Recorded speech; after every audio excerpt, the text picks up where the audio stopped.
번째 시간으로 노인학대 유형에 대해서 알아보고요. 노인학대를 받는 분들, 그리고 그 행위를 하는 사람이 어떤 보호를 받을 수 있고 또 처벌을 받을 수 있는지에 대해서 알아보도록 하겠습니다. 노인학대 유형은 총 6가지의 유형을 갖고 있습니다. 신체적, 정서적, 성적, 경제적, 방임, 유기학대 이렇게 총 6가지의 학대 유형인데요. 하나씩 보도록 하겠습니다. 신체적 학대입니다. 물리적인 힘 또는 도구를 이용하여 노인에게 신체적 손상, 고통, 장애 등을 유발시키는 행위를 말을 합니다. 예시 자료를 보도록 하겠습니다. 신체적 학대 예시인데요. 어르신들을 물건이나 칼 등으로 폭행을 하여서 상해를 입히는 것, 아주 중요한 신체적 학대 예시 중에 하나입니다. 노인의 제한된 공간을 강제로 가두거나 노인의 거주지 출입을 통제하는 경우도 신체적 학대로 볼 수 있는데요. 어르신들께서 자유롭게 외출하실 수 있는데 그런 것들을 가족들이 막는다거나 내가 집 안으로 들어가고 싶은데 그런 것들을 막는 것, 내 신체를 자유롭게 움직일 수 있는 것을 막았기 때문에 신체적 학대로 볼 수 있겠습니다. 노인의 신체를 강제로 억압한다. 이 부분은 요즘 요양시설에서 굉장히 많이 발생되고 있는 부분인데요. 바로 억제대 사용을 하는 부분이 신체적 학대의 대표적인 유형 예시입니다. 그리고 네 번째로는 신체적 해를 가져올 위험성이 큰 행위로 노인을 협박하거나 위협한다. 보통 경찰이나 이런 곳에서 신고 들어올 경우에 어르신들께 가족이 칼로 위협을 한다거나 물건을 집어 던지는 등의 행위로 어르신들을 위협하거나 협박하는 경우가 굉장히 많습니다. 그리고 노인의 신체적 생존을 위협할 수 있는 행위를 한다. 그리고 약물을 사용하여 노인의 신체를 통제하거나 생명을 저해한다. 그리고 노인의 원하지 않거나 수행하기 어려운 노동을 하게 한다. 이렇게 신체적 학대 예시로 볼 수가 있겠는데요.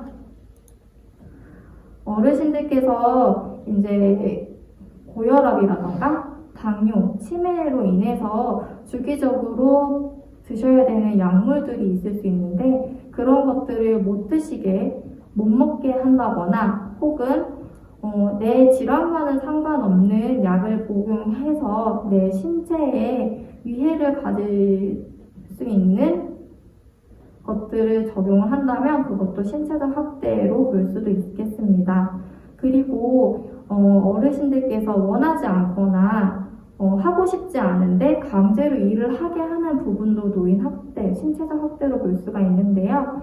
예를 들어서 나는 여가 시간을 보내고 싶은데 돈을 벌어오라면서 노인 사회활동 지원 사업에 참여하게끔 강요를 한다거나 혹은 밭일을 하고 싶지 않은데 밭에 가서 풀을 뜯게 한다거나 고추를 뜯게 한다거나 이런 식의 노동을 강요하는 것도 내 신체를 내 스스로 움직이는 데에 방해를 한 것이기 때문에 신체적 학대로 볼 수 있겠습니다. 두 번째, 정서적 학대입니다.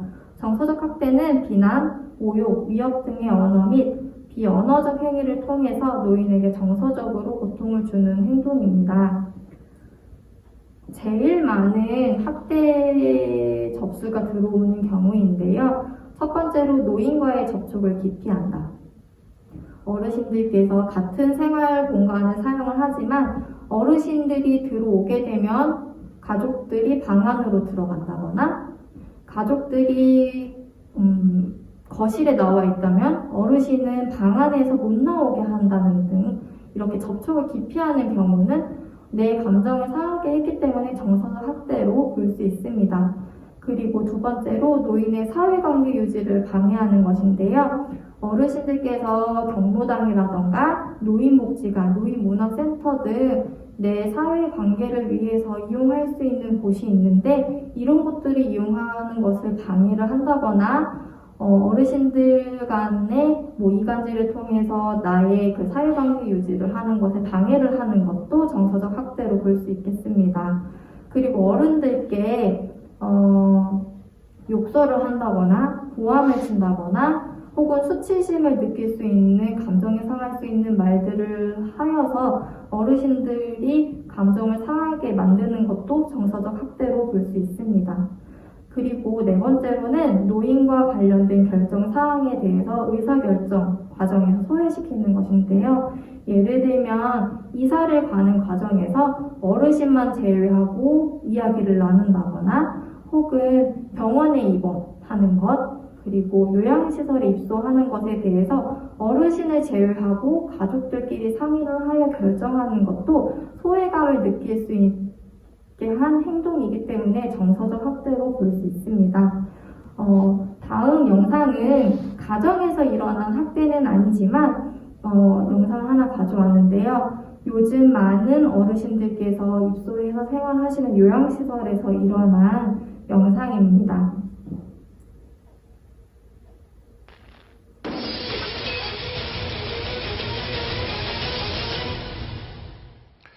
요양시설에 사회봉사활동을 하러 간 고등학생들이 노인들에게 무릎을 꿇으라며 괴롭히고 장난치는 동영상이 퍼져서 비난을 사고 있습니다.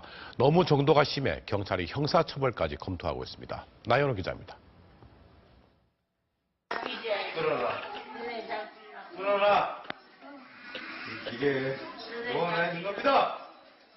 한 10대 청소년이 거동이 불편한 노인에게 무릎을 꿇으라며 소리를 지릅니다. 유명 인터넷 만화에 대사를 따라한 겁니다. 할머니는 손살에 치며 장난치지 말라고 요구하지만 도를 넘어선 행동은 계속됩니다. 이거라.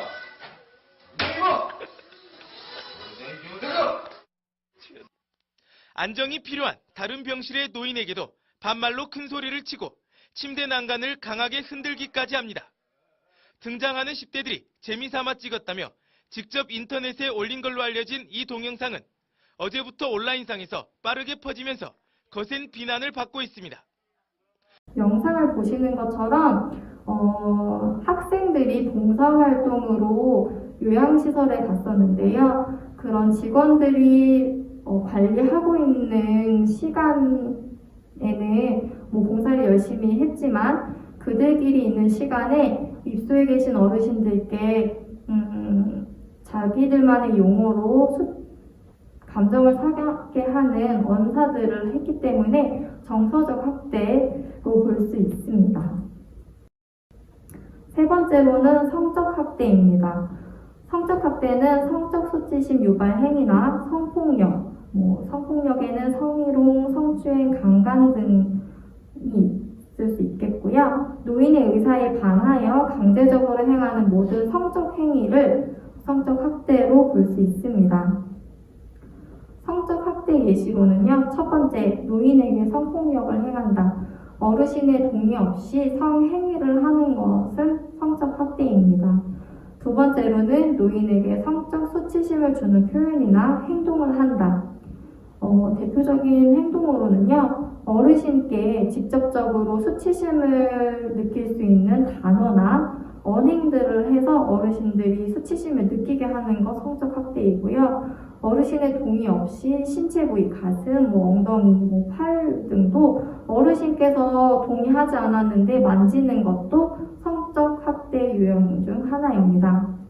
그리고 지나가는 사람이 어르신의 중요 부위를 보게끔 바지를 내린다거나 혹은 옷을 입히지 않아서 어르신이 수치심을 느끼는 경우도 성적 학대로 볼 수 있고요. 또 하나는 요양시설에서 어르신들께서 기저귀 케어를 받고 계시는 경우들이 굉장히 많거든요. 그런 경우에 가림막을 사용하지 않고 지나가는 사람이 어르신의 중요 부위를 보게끔 한다거나 굉장히 넓은 공간에서 가림막 없이 기저귀 케어를 하는 것도 요양시설에서 일어나고 있는 대표적인 성적 학대입니다. 또 어르신들께서 목욕 서비스를 받으실 때 서비스를 제공하는 사람과 어르신 제외하고 다른 사람이 그 공간에 있어서 어르신이 목욕하는 과정을 보는 것도 성적 학대로 볼 수 있고요. 목욕을 마친 후에 옷을 입지 않은 채 이런 넓은 공용 공간을 지나가는 행동이라던가 또는 어르신이 목욕을 하기 위해서 옷을 벗은 상태를 다른 입소자라던가 종사자들이 보는 것도 성적 학대로 볼 수 있겠습니다.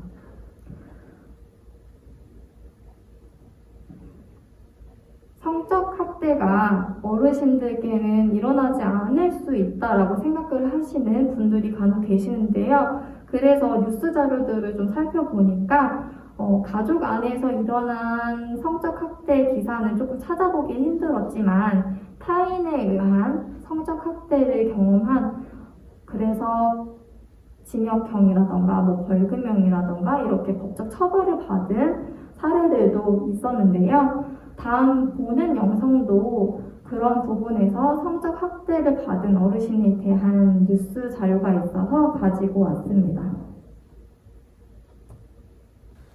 대구지방법원은 혼자 사는 노인을 성폭행하고 살해한 혐의 등으로 기소된 30살 이모 씨에게 무기징역을 선고했습니다. 이 씨는 지난해 8월 경북 칠곡군에서 72살 할머니를 성폭행하고 살해한 뒤 시신을 낙동강 인근에 유기한 혐의로 재판에 넘겨졌고 검찰은 이 씨에게 사형을 구형했습니다. 재판부는 무고한 생명을 빼앗아 죄질이 극히 불량하고 범행 뒤 태연하게 출근하는 등 범죄 정황도 나쁘다고 양형의 이유를 설명했습니다. 네 번째, 경제적 학대입니다. 노인의 의사에 반하여 재산 또는 권리를 빼앗는 경제적 착취, 재산에 관한 법률 권리 위반 등 경제적 권리와 관련된 의사결정에서의 통제하는 행위를 경제적 학대로 볼 수 있습니다. 경제적 학대 예시로는요. 첫 번째, 노인의 소득 및 재산, 임금을 가로채거나 임의로 사용한다. 어르신들께서 과거에 쌓아왔던 재산들을 어르신들의 동의 없이 사용을 하는 것, 또는 어르신들께서 기초생활수급자라던가 노령연금을 타시는 분들이 계시는데요. 그런 자원들을 어르신의 동의 없이 이미 사용하는 것도 경제적 학대로 볼 수 있습니다. 두 번째는 노인의 재산에 관하여 법률적 권리를 침해하는 행위를 한다. 어르신 소유의 재산을 어르신이 모르게 처분을 한다거나 혹은 어르신 재산을 사용해서 자녀들의 명의로 산다거나 이런 것들도 경제적 학대로 볼 수 있고요. 노인의 재산 사용 또는 관리에 대한 결정을 통제한다.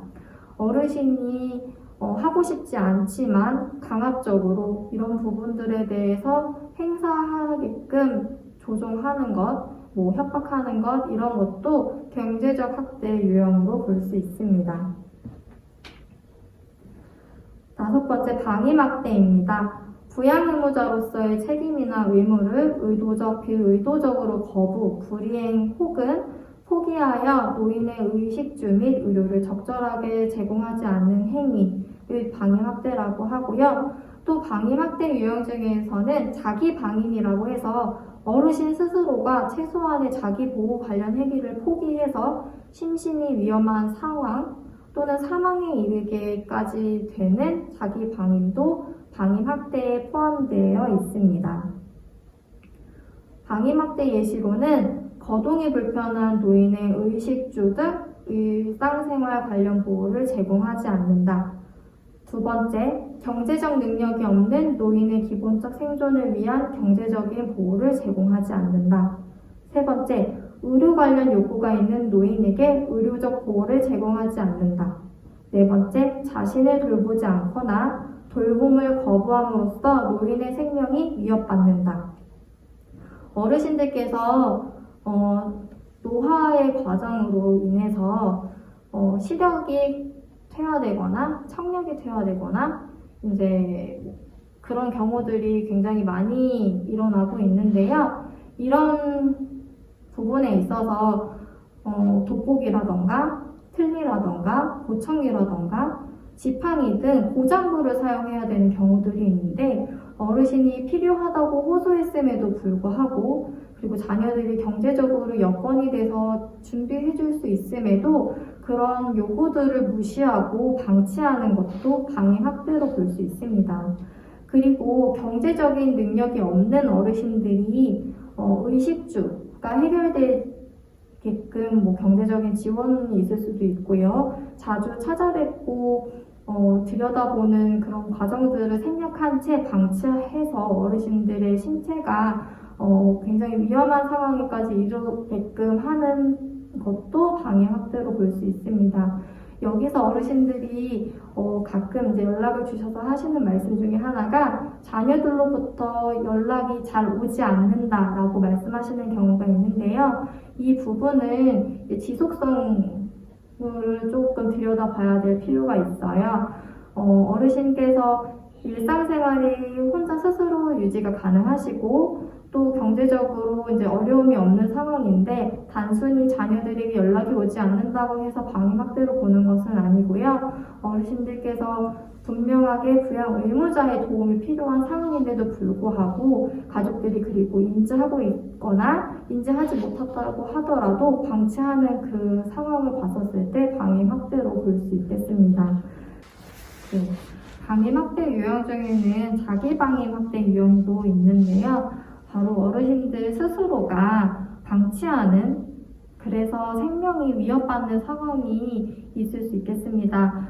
예를 들어서 어르신께서 만성 신장 질환으로 인해서 투석을 받아야 되는 경우들이 있는데 그런 투석 치료들을 거부하셔서 생명이 굉장히 위험한 상황에 이르게 되거나 어르신께서 드셔야 되는 약물들이 있는데 거부를 한다거나 죽어야겠다라는 마음으로 술을 계속해서 드시고 대신에 밥 같은 것들을 드시지 않아서 생명이 위협되는 상황들도 자기 방해 확대 유형으로 볼 수 있겠습니다. 마지막으로 유기학대입니다. 보호자 또는 부양 의무자가 노인을 버리는 행위를 말을 하는데요. 예시로는 배회하는 어르신을 경찰에서 신고를 받아서 갔을 때 이제 조회를 통해서 가족들, 부양 의무자라던가 등록되어 있는 가족분들에게 연락을 할 때 그 가족들이 연락을 회피한다거나 어르신에 대한 부양을 회피하고 거부하는 경우 유기학대 예시로 볼 수 있겠고요. 어르신을 길거리나 사람이 많은 곳, 예를 들어서 공항 이런 곳에다가 버리고 오는 유기학대 유형으로 볼 수 있고요. 또 요즘에 심심치 않게 많이 발생되고 있는 것이 병원에 입원을 시키거나 요양원에 입소를 시킨 후에 처음에는 입원비라던가 입소비를 잘 내다가 어느 순간 연락을 끊고 그런 비용도 지불하지 않은 채 잠적하는 보호자분들이 계시는데요. 이런 부분도 유기학대 유형으로 볼 수 있겠습니다. 노인 학대가 굉장히 많이 일어나고 있고 또 이런 부분들이 노인복지법상에는 범법 행위로 나와 있는데 노인 학대 법적 처벌 기준을 보도록 하겠습니다. 먼저 노인의 신체에 상해를 입히는 행위는 7년 이하의 징역 또는 7천만 원 이하의 벌금을 내라고 되어 있고요. 노인의 신체에 폭행을 가하는 행위, 노인에게 성적 수치심을 주는 성폭행, 성희롱 등의 행위, 노인 유기 및 의식주를 포함 기본적 보호, 치료를 소홀히 하는 방해 행위, 노인에게 구걸을 하게 하거나 노인을 이용하여 구걸하는 행위들을 했었을 때에는 5년 이하의 징역 또는 5천만 원 이하 벌금이라고 적혀 있습니다. 그리고 노인을 위하여 징역, 급여된 금품을 목적 외의 용도에 사용하는 행위를 했었을 때에는 3년 이하의 징역 또는 3천만 원 이하 벌금을 내게끔 되어 있습니다. 노인 학대를 알게 되면 어떻게 해야 할지 궁금해 하실 것 같은데요.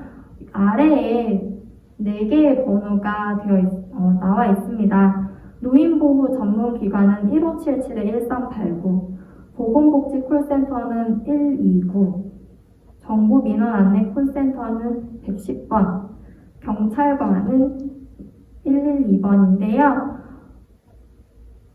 2017년도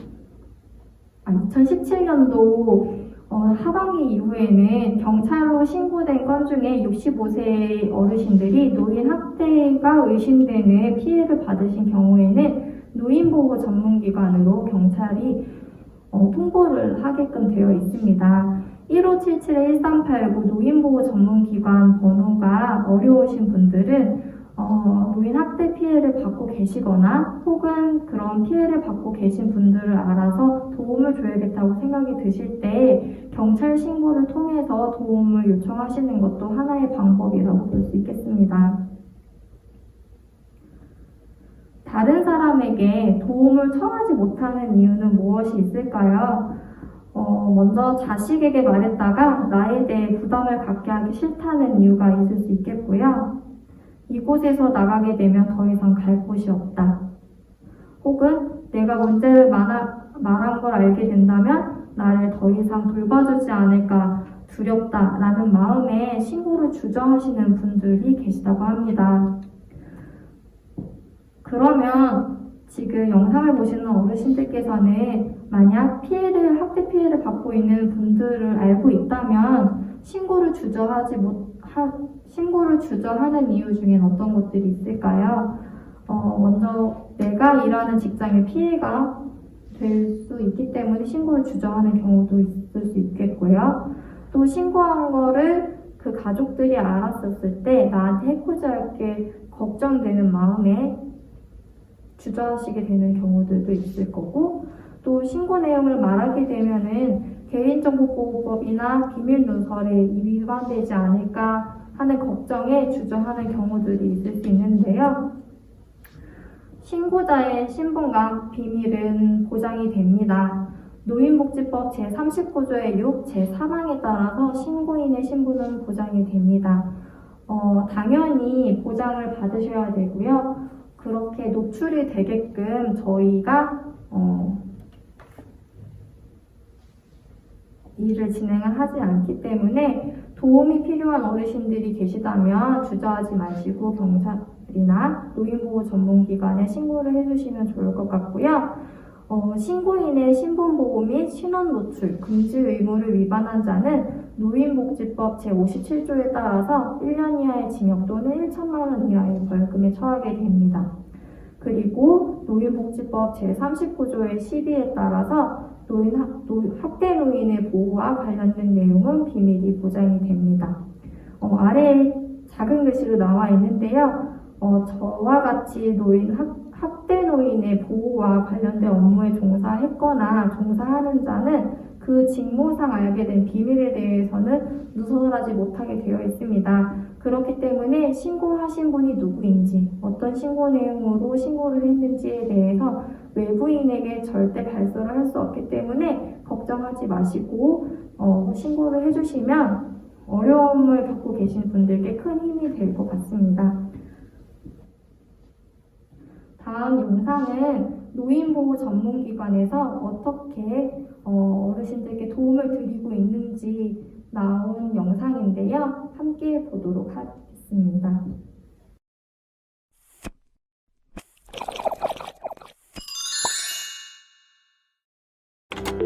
밤에 잠을 못 잤지. 신고하러 갈 때 고민이 많았지. 고맙습니다. 노인보호 전문기관입니다. 현재 상황이 어떻게 되시나요? 네, 어르신 저희 바로 가볼게요. 조금만 기다려주세요. 도와줘서 하나도 없잖아. 죽고 싶은 생각밖에 없어. 무자식 상팔자야.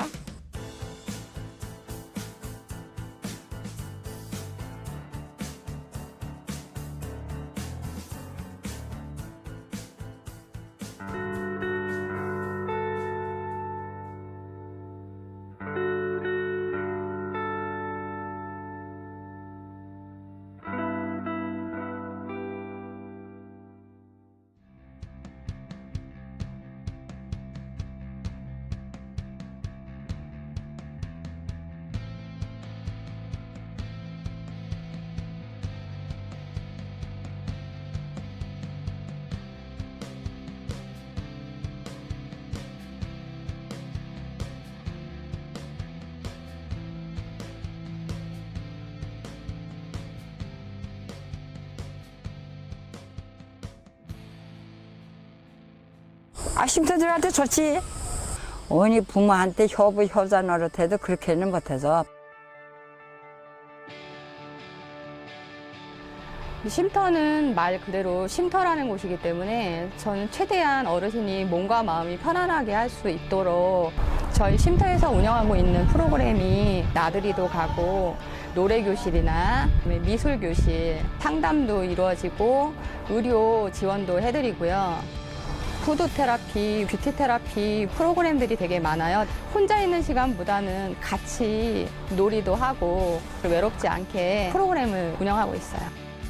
학대 피해 노인 전용 쉼터는요, 입소 기간을 지금 3개월 정도로 입소 기간을 정하고 있는데요. 말 그대로 학대를 받으신 분들만 입소를 하실 수 있고요. 아이는 60세가 넘으시면은 거기에 다 해당돼서 입소하실 수 있어요.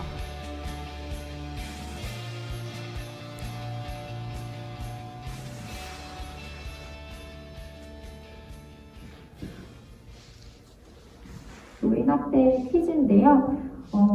골절상으로 진료를 받으러 온 할머니의 몸에는 상처가 가득해요. 할머니가 웅크린 채 아무 말이 없고 며느리는 넘어져서 생긴 상처라고 하는데 아무리 봐도 누군가가 때리거나 꼬집은 상처로 보이는 경우입니다. 어르신들께서는 이런 상황을 목격하셨다면 어떻게 하시겠어요? 주저하지 마시고 노인보호 전문기관이나 경찰서에 신고를 해주셔야 합니다. 신체적 학대가 굉장히 의심되는 상황이기 때문에 어르신께서 말은 할 수 없지만 분명하게 도움을 요청하는 경우가 있을 수 있을 것 같아요. 그리고 두 번째 문제입니다. 한겨울 거동이 불편한 할아버지는 악취가 나는 차가운 방 안에 여름 이불을 덮고 있다.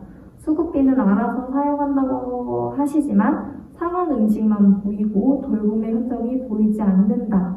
이런 경우를 목격하셨다면 어떻게 하시겠나요? 주저하지 마시고 노인보호 전문기관이나 경찰에 신고를 해주시면 좋을 것 같습니다.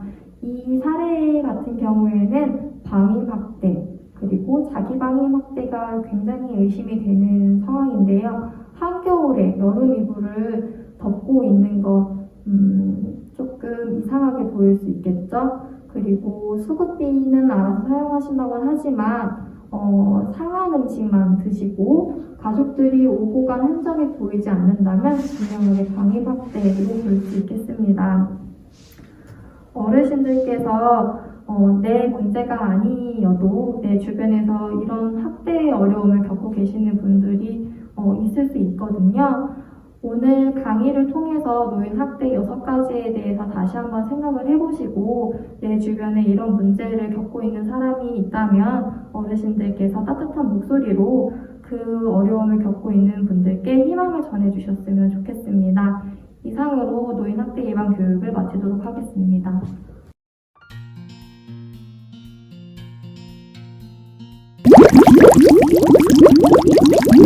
오늘 강의를 한 노인 학대 예방 교육의 중요 포인트만 다시 한번 말씀을 드리도록 하겠습니다.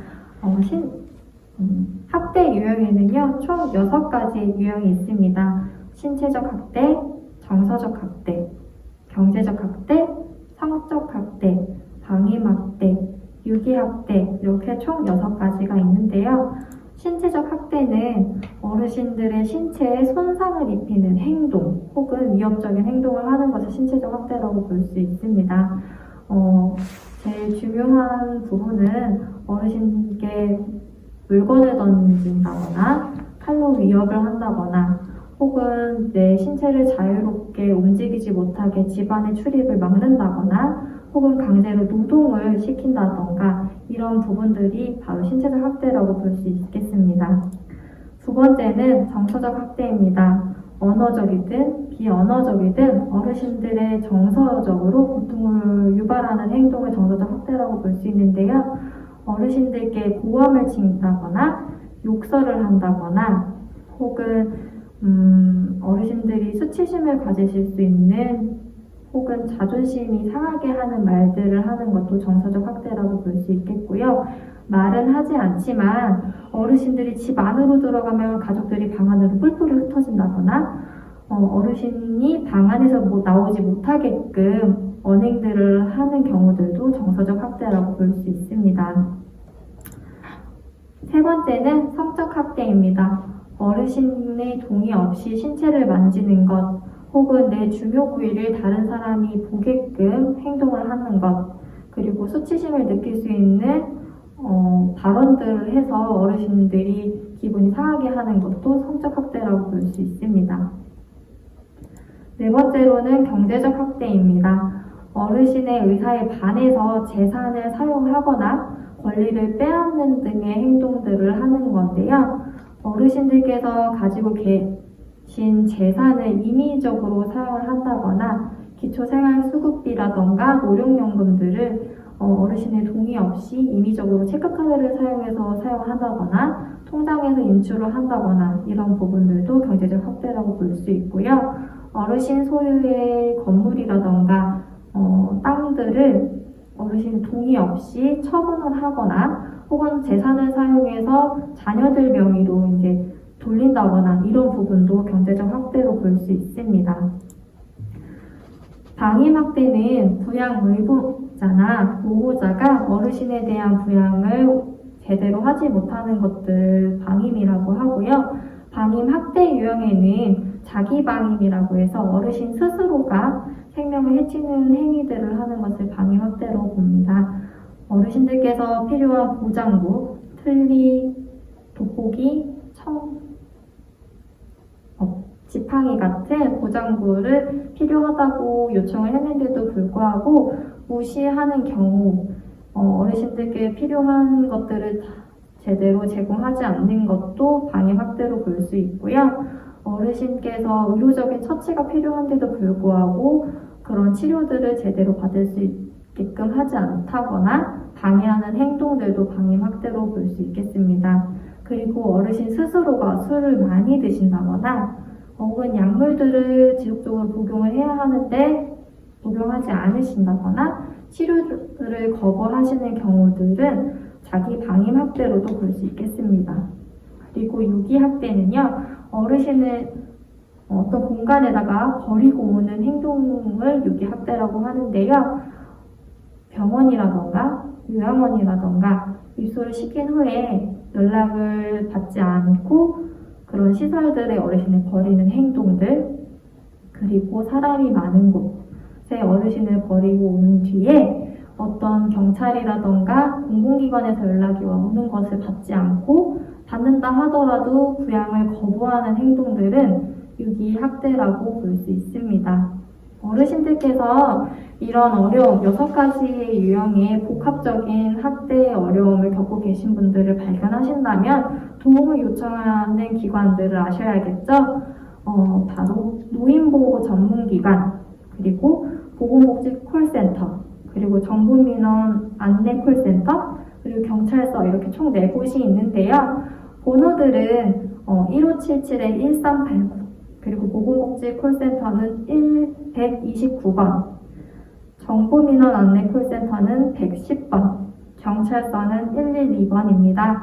어르신들께서 이렇게 눈으로만 보고 지나치면 잘 기억이 나지 않으실 수 있으니까요. 영상을 보시면서 3번씩은 입으로 소리를 내서 번호를 한번 읽어보시는 것도 기억하시는 데 큰 도움이 될 것 같습니다. 어르신들께서 만약에 이런 번호들이 잘 기억이 나지 않으신다면 경찰 번호는 다들 기억하고 계실 거예요. 112번이죠. 112번에 노인 학대를 받고 계신 분들이 계시다고 안내를 해주시면 경찰서에서 노인보호 전문기관으로 안내를 해주시니까요.